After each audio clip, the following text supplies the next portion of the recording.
Everybody loves a good comeback story. Few have had to come back from more than Ian Stroet of the Calgary South store.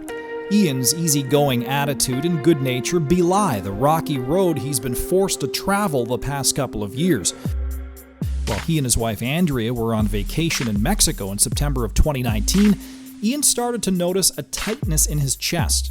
I just assumed that was just being lazy in Mexico, so I was like, all right. Over time, over the next 2 months, progressively got worse. My breathing got very labored. Tying up my shoelaces, like a simple act like that, I almost passed out. Andrea finally convinced Ian to see a doctor, and the news wasn't good. So I go into my doctor's appointment the next morning. First thing he says to me is like, I got bad news for you, man. Showed me the x-ray, my whole right side of my chest, they couldn't see through. It was just, my lungs were full of fluids.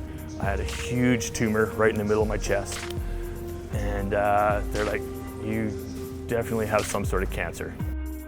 But exactly what type of cancer was still unknown. That information came 2 days before Christmas, non-Hodgkin's lymphoma.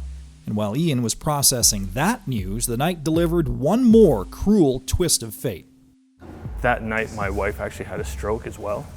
It was a rough ending to 2019, to say the least. So Ian and Andrea worked to support each other through the most trying of times. The worst of it was the aggressive chemo treatment Ian's doctors prescribed. My first chemo treatment lasted 9 hours. It's still a bit of a sticky point for me there. Boom, little tap. Golden. But even the darkest nights give way to dawn. After 6 grueling treatments for Ian and countless days of rehab for Andrea, things are now looking much brighter. I'm not at 100% yet, but I just passed my 1 year out from chemotherapy in June.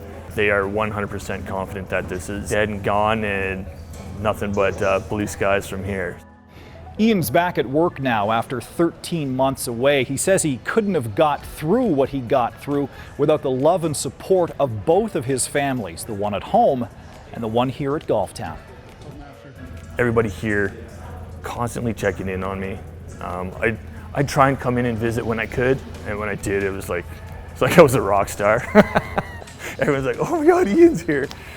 He is just a really, really great person to work with and to look for when you need that advice from him. So He's tall too, he can put stuff up on shelves.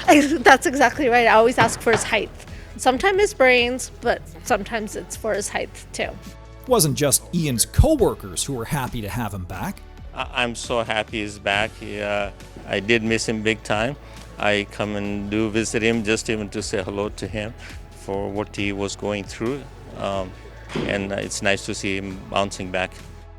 Ian is back out on the golf course playing the game he loves, but after going through what he's gone through, he no longer gets upset at bad shots. The last 2 years have given him a new perspective, not only on golf, but on life. Every day I wake up, I'm like, beautiful. I'm here, still breathing, and my wife's getting better every day. It's always a good day.